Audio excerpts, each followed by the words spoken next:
এই নিন ম্যাডাম। তোমরা টাকা দিয়ে বাচ্চা কিনতে এসছো, ওর কি কোনো বাচ্চা হয়নি? না ম্যাডাম, আমার 7 বছরের একটা মেয়ে ছিল, মেলায় গিয়ে হারিয়ে গেছে। এই পম্পা, বাচ্চাটা নিয়ে আয় তো।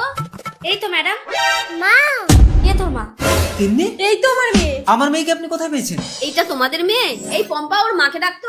দীপা ম্যাডাম ডাকছেন। হ্যাঁ দিদি। ওদিকে। মইনা, দীপা তুমি? মইনা তুমি কি পাগল হয়ে গেছো? আমি তোমার দীপা। ওরা সবাই চক্রান্ত করে আমার মেয়েকে কিডন্যাপ করিয়েছে। তোকে আমার মতো দেখতে বলে তিন্নিকে আর আমাকে কিডন্যাপ করিয়ে আমার স্বামীর সাথে তুই সংসার করছিস। আচ্ছা তুই যদি তিন্নির আসল মা হোস তাহলে আমাদের কাছে তিন্নিকে বিক্রি করছিস কেন? কারণ আমি চাই অন্তত মেয়েটা মইনাকের কাছে ফিরে যাক। ও, আমি তো পাগল হয়ে যাবো। আচ্ছা ম্যাডাম, আপনি বলুন তো এই দুজনের মধ্যে কি আসল দীপা? তুমি এক কাজ করো, তুমি আমাকে জড়িয়ে ধরো। যে আসল বউ হবে সে চুপচাপ দাঁড়িয়ে থাকবে, আর যে নকল বউ হবে সে চলে যাবে। ঠিক বলেছেন আপনি। চুপ করে দাঁড়িয়ে থাকি, না হলে নকল বউ হয়ে যাবে। অন্তত নিজের চোখে আমি এসব দেখতে পারবো না। চলে যাই। তার মানে তুমি আমার আসল দীপা? ভুল। প্রকৃত স্ত্রী কখনো নিজের স্বামী অন্য মেয়েকে জড়িয়ে ধরলে দাঁড়িয়ে দেখবে না। তার মানে আমি বলছি, বাবা, দীপা শিখা আমার যমজ দুই মেয়ে। ওরা ছোটবেলা থেকে একটা জিনিস নিয়ে দুজনে মারামারি করতে বলে ওদেরকে আলাদা আলাদা রেখেছে। ওরা বড় হয়েছে একটা স্বামী নিয়ে দুজন টানাটানি করবে, আমি জানতাম না। আপনার নামে কমপ্লেন আছে, আপনি শিশু পাচার করেন। আমি না স্যার, শিখা ওই মেয়েটাকে এখানে নিয়ে গেছিল। এই চলে এসো। শিখা? কমপ্লেনটা আমি করেছিলাম। আমি যখন স্বামী সন্তান ফিরে পেয়েছি ওকে ছেড়ে দিন স্যার। নাটি নমুকর, এটা আমার বড় মেয়ে আর এটা আমার ছোট মেয়ে।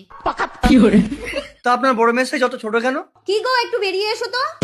বাচ্চু বাচ্চু বাচ্চু বাবা, ওই ছোট মেয়েটার সাইজ বড় আছে, ওটাকেই আমি বিয়ে করব। না না, আমার বড় মেয়েকে বিয়ে না দিয়ে আমি ছোট মেয়েকে বিয়ে দেবো না। তাহলে আমি বিয়ে করবো না, চলো বাবা।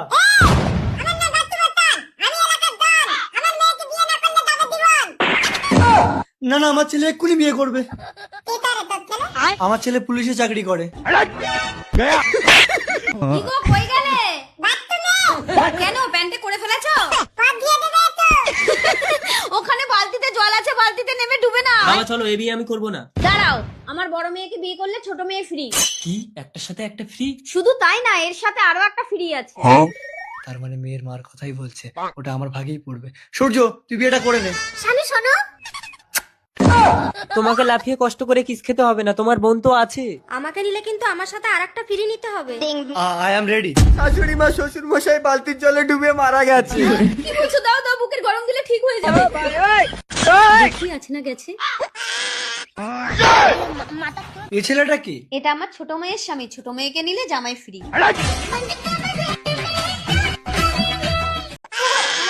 এই কি হয়েছে বললো কি করে?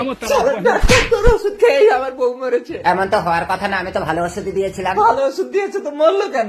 ঠিক আছে, দেখি ওষুধগুলো নিয়ে এসো তো। আরে ওষুধ কোথায় পাবো? ওষুধগুলো তো আমি সব একসাথে খাইয়ে দিয়েছি। আরে বুদ্ধু, আমি তো 1 মাসের ওষুধ দিয়েছিলাম আস্তে আস্তে ভালো হওয়ার জন্য। না মানে তাড়াতাড়ি সারাবো বলে সব ওষুধগুলো একসাথে খাইয়ে দিয়েছিলাম। তাড়াতাড়ি নাও, আমি স্নান করতে যাব। কি গো, জানলা দিয়ে তো কে মুখ বাড়ালো? ও ঘরে তো বাবা থাকে, কেউ কি মারবে? ঠিক আছে, তুমি পর্দা টেনে দাও। বাবা পর্দাটা টেনে দিল রে। হ্যাঁ, পরে হবে, আমি এখন স্নান করতে যাচ্ছি।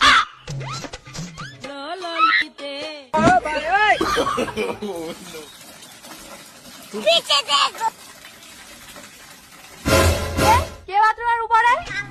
আমি গো বৌমা, কেন? গাছে একটা পেয়ারা পেকেছে তাই পারতে উঠেছি। বাথরুমে ছাদ নেই, আপনি উপরে থাকলে আমি স্নান করবো কি করে? কোনো সমস্যা নেই বৌমা, তুমি স্নান করো। ওই গো, বেরিয়ে এসো তো। কি হয়েছে ময়না? দেখো না, আমি স্নান করছি, তোমার বাবা বাথরুমের উপরে উঠে দেখছে। কই? এক্ষুনি তো ছিল, কোথায় গেল? তোমার সমস্যাটা কি বলো তো? তুমি কি আমার বাবাকে তাড়াতে চাইছো? তুমি আমাকে অবিশ্বাস করছো? আরে চুপ করো, বাবা শুনতে পেলে খারাপ ভাববে। আমি ক্লাবে যাচ্ছি। रुको जरा। বাবা আজকের মতো বাল বাল বেঁচে গেছি।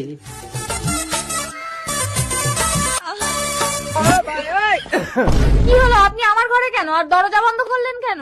আসলে বৌমা, তোমার শাশুড়ি তো মারা গেছে। কি হয়েছে ময়না? দেখ না খোকা, তোর চরিত্রহীন বউ একটা বৃদ্ধ মানুষকে টেনে ভেতরে ঢোকাচ্ছে।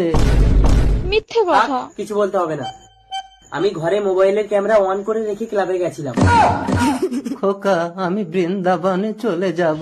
তোমার মতো মানুষ বৃন্দাবনে গেলে বৃন্দাবনটাও অপবিত্র হবে, তার চেয়ে বরং আমরাই বাড়ি ছেড়ে চলে যাচ্ছি।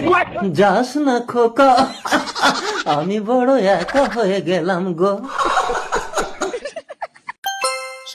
রে ডলি, তুই এই মালটাকে বিয়ে করার জন্য আমার মতো ছেলেকে ধোকা দিয়েছিলি? কি করে ও? এ মাল কাকে বলছিস? আমি যাত্রার সাথে বাজি লাগিয়ে লাখ লাখ টাকা ইনকাম করি, তোর মাথার চুলগুলোও ফলস। 1 লাখ টাকা বাজি লে, রাজি? পাগল নাকি? আমার মাথায় ফার্স্ট চুল, না হলে 1 লাখ টাকা দিবি তো? নে 1 লাখ টাকা বাজি, তোর চুলগুলো ফলস। এ ডলি, মালটাকে বোঝা কিন্তু। এই নে টেনে দেখ, 1 লাখ টাকা বের কর। না না, তোকে বিশ্বাস নেই, তুই হেরে গিয়েও টাকা দিবি না। তোর বউ কোথায় গেছে? বাজারে গেছে। ফোন কর, ডাক, তোর বউর সামনে খেলা হবে। হ্যালো টিকটিকি, এক্ষুনি ঘরে এসো তো, আজ 1 লাখ টাকা জিতে। কি হলো, ডাকলে কেন? নে এবার টেনে পরীক্ষা করে দেখ। रुको চলে जरा নাও, শুরু করো। আরে লাগছে তো, দে 1 লাখ টাকা দে। আরে দাঁড়া, এখানে আসার আগে আমার বউর সাথে তোর বউর বাজি হয়েছে। আমার বউ যদি তোর চুল ধরে টানতে পারে, তোর বউ আমার বউকে 2 লাখ টাকা দেবে বলেছে।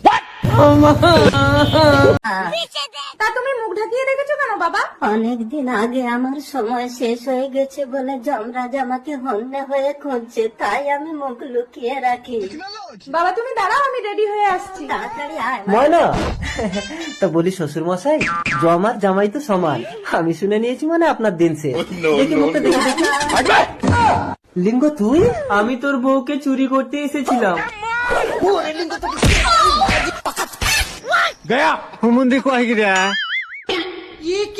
আইডিয়া, শালা বউ নাকি আমাকে বাপ বলে ডাকবে না? চলো বাবা, আমি রেডি। रुको जरा কি বাবা, তোমার জামাই কোথায় গেল? কি হলো বাবা, কথা বলছো না কেন? বাবা, বাবা, আরো জোরে জোরে ডাক মা। বাবা, বাবা। উহ, বাবা ডাক শুনে আমার বুকটা ভরে গেল বউ। পোড়ামুখো মিনছে।